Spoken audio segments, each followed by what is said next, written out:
Horror is a genre of its own in every medium it exists in, and it can be extremely difficult to pull off successfully. Much like comedy, horror is subjective, and what scares some of us won't scare all of us.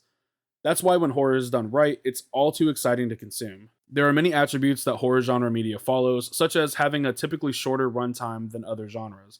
This is due to the belief that by overstaying its welcome, horror becomes predictable or viewers even become desensitized to the feeling of being scared. This phenomenon first became recognized to me through an article that claimed that the lead director on Resident Evil 8 said that the team had toned down the fear factor in Village as they did not want fans to become numb to the cruel world that the series had plopped us down in.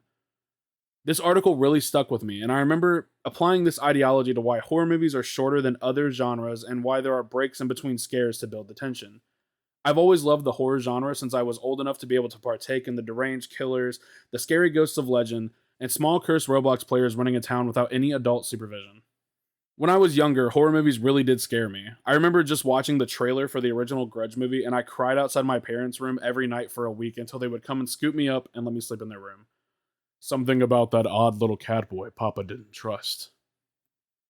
Even though I did become desensitized to a lot of what horror movies had to offer, I still watch them all the time, and I noticed that many of these movies aren't as scary as I once believed them to be. I watched all three of those same Grudge movies who at one point would scare me with just their trailers, and I laughed at them. I couldn't believe I was scared of these movies. But games were different. Before the last 2 years of doing PloopAChoop, I only had finished 2 scary games. The first ever horror game I beat was Fear, which I completed as a preteen, and then I would go on a long hiatus of completing horror games. This didn't mean that I wouldn't try to beat them, I would just give up due to being too scared. I wouldn't beat another horror game until Resident Evil 7 was released, and these 2 were the only horror games I finished until Nadia, Jalen, and I started PloopAChoop. There's something about being in control of the action that makes horror gaming far more terrifying to me than film. When we watch a film, we're watching somebody else go through all the trials and tribulations during its runtime.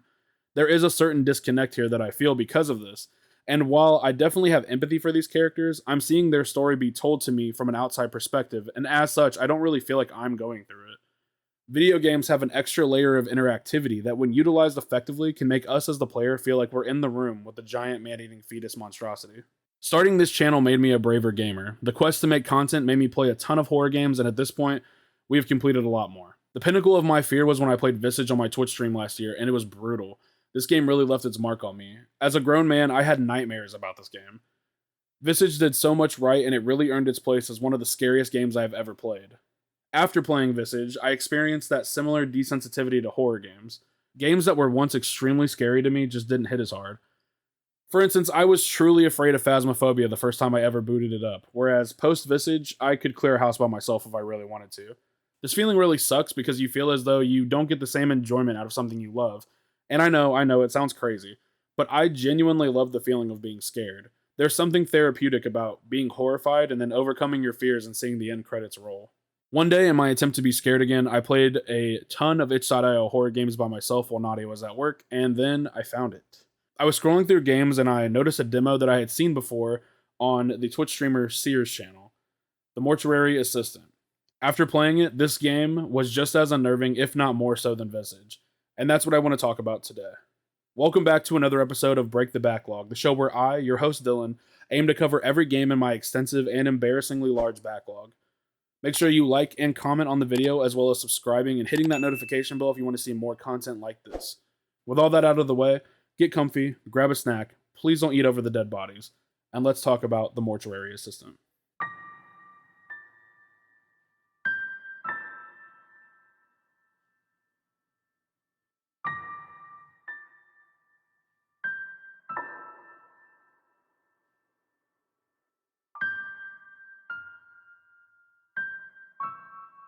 The Mortuary Assistant opens with a conversation between aspiring mortician Rebecca Owens and her grandmother. You see, Granny isn't too keen on the idea of her sweet little Becky having a job working around the dead, especially at River Fields. No, I'm not moving. He's actually located around here. River Fields. Oh, Rebecca. I don't like that. Grandma. And, well, after the plot unfolds, all I'm going to say is Granny was right. We then start our review under Big Boss Raymond as he guides us on how to properly prepare a body. But some strange stuff starts happening, and eventually Raymond just sends us home. Tell you what, What? why don't you go ahead and head out? I'll take over from here. Did we fail? Will we never be the best mortician there ever was? Is Raymond disappointed in us? We vent on our phone to our friend Megan, who reassures us that everything went well, and another call comes in. Our boss Raymond tells us that he's sorry and he just wasn't feeling very good, then proceeds to ask us if we'll cover his night shift. The audacity. Rebecca, you know what? Screw this dude. Let's just go get a pizza. I'm on my way right now. Wait, what? So we head to the mortuary and get assistancing, but not before a spooky figure locks us in the mortuary. The phone rings, and it's none other than Raymond himself. So let me get this straight, pal. First, you send us home early because the gas station roller glizzies you ate had you shooting Hershey squirts. Then you call us in and say, no, wait, I'm sorry, please come work my night shift for me, ooh, I didn't mean it. And then you lock us in the mortuary for no reason and... Wait, what? You said something's in here? Raymond tells us that we have to find a demon that has possessed one of the 3 bodies in the mortuary, all while preparing the remains for proper burial. Raymond continues his explanation of what is going on here, and he says that there's 3 cassette tapes with more information. Upon listening to the tapes, we find out that the demon's name must be discovered before it's too late, and the body that it's tied to must be burned before the demon can get a hold of Rebecca. And thus begins the tale of the mortuary's assistant. Throughout us doing our job and preparing the dead, we will find bits of information about the world, the demon, and Rebecca that we will have to piece together. We have to act quickly though, because every moment brings us closer to the demon possessing Rebecca, making it more powerful if it has a living host. The Mortuary's Assistant is a story of addiction, possession, demon hunting, loss, self-harm, and more dark themes. Rebecca is a mortician, which means that this game revolves around preparing the dead for their final viewing. After clocking in at the mortuary, we will grab our handy little clipboard and walk back to where the bodies are stored. Once we place a body on the gurney, we return it to our workstation and begin our process. This includes looking the body over, wiring the jaw shut, mixing embalming fluid, and more. If we ever forget what we have to do, we just check our handy little clipboard, which has all of the steps for embalming listed out on it. These tasks are always the same no matter what body you're working on, and in the beginning, most of the work will just involve you searching for the necessary items within the embalming room. It didn't really take too long for me to become familiar with the embalming process and where my tools were located, and that really speeds up the preparation of bodies. The process is pretty straightforward after you get the hang of it as well. You grab the gurney, remove the bodies from the back of the building, return them to the embalming room. Then you search the body for any butt crust or claw marks before wiring the jaw shut and putting eye caps in the eyes to keep them closed. Next up on the list is to put a little splash of this, a little sprinkle of that, don't forget the baleful agent, and boom, we're making embalming sauce. Cut an incision, send the sauce into the body, and then we inject the body with cavity fluid. Finally, we run the tank cleaner through the machine, moisturize the body with a little face butter, and return them to the back room where we grab another body and repeat the steps. The demon hunting is where things get a little more interesting. Raymond has left us the key to his demon-slaying cabinet, complete with the baleful agent, which when added to the embalming fluid will help us identify the demon, small paper clippings which will smolder and eventually burn up to help us find the letters of the demon's name around the mortuary, and the mark, a place to spell out the demon's name once we figure it out and ultimately destroy the demon. So we're embalming bodies and searching for clues while doing it. Not too bad, right? While the gameplay loop isn't the most complicated in the world, fighting the demon's grasp is definitely what makes the job more difficult and the experience more terrifying. While we are trying to complete the steps of embalming and gathering clues, the demon is doing everything in its power to make us shit our pants. This can range from flicking the lights off and on in the room to manifesting a shadow Rebecca that will call out to us from another room, and even use our sweet Gram against us. What the fuck? Please kindly fuck off. Oh my god. Grandma, watch your fucking mouth, dude. There's kids watching. The scares in this game are truly haunting, and the atmosphere of this game just gives into the total sense of dread that I was missing from a lot of horror games since I played Visage. And we're about to talk about this a lot more with the presentation. So in the best way possible, I really love and hate how this game looks and sounds. The Mortuary Assistant's use of lighting is brilliant, with the fluorescent hospital lights making sure we can see every horrifying detail of the demon's hallucinations that it sends our way. Our reliance on light to be able to do our tasks makes it that much more scary when they go out and we have to venture into the void to turn them back on. And those hallucinations that I mentioned are terrifying. I could not believe some of the scares that I had while playing this game. It's like the developer played with some of the concepts and traditional ways that horror media tries to instill fear in us and then took them up a notch. We're all familiar with jump scares by now and how this is often seen as a really cheap way to scare an audience. But the Mortuary Assistant plays with our expectations of such a scare. One scene that really sticks out to me that fits what I'm trying to talk about here about taking a trope and making it more unique is when a woman's body comes out of this water. Oh! Ooh! No. No. No. we're playing something else. Initially, it looks like just another jump scare, but she lingers far longer than a jump scare would have. Like, I wanted this to be a jump scare so she would leave me alone.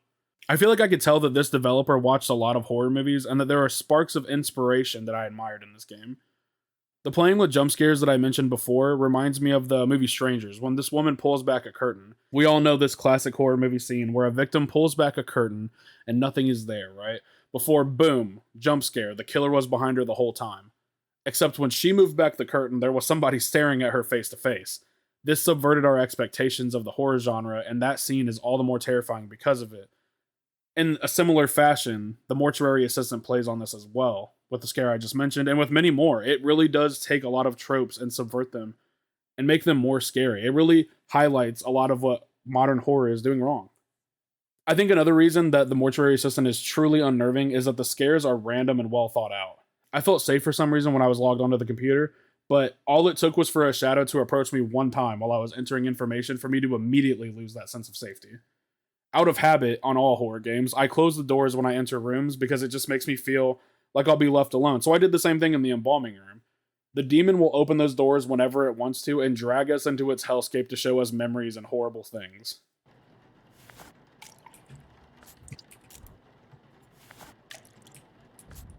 Oh. No thanks. I knew it wasn't. Yeah.